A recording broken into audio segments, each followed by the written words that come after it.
কবিতার শিরোনাম অতীতে ফিরে যাচ্ছি না তো। একসময় মানুষ বলতে পারত না কোনো কথা, জানতো না তারা কোনো ভাষা, অন্য কারোকে জানাতে পারত না তাদের অসুবিধে। ফলে নানা রকমের বিপদ নেমে আসতো তাদের জীবনে। কেবল ইঙ্গিতে জানাতো তারা তাদের মতের আদান প্রদান। এটাই ছিল তাদের একমাত্র সমস্যার সমাধান। অনেক ঘাত প্রতিঘাতের মধ্য দিয়ে মানুষ শিখল ভাষা, বলতে শিখল নানা কথা। এখন বেশিরভাগ মানুষের সময়ের বড্ড অভাব।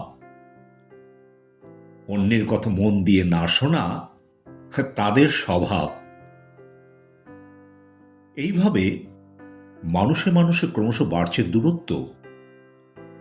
তাদের মধ্যে দিন দিন বেড়ে চলেছে একাকিত্ব। তাদের মধ্যে ক্রমশ কমে যাচ্ছে সুখ দুঃখ ভাগ করে নেওয়ার প্রবণতা। দিন দিন হারিয়ে যাচ্ছে সব রকমের শালীনতা।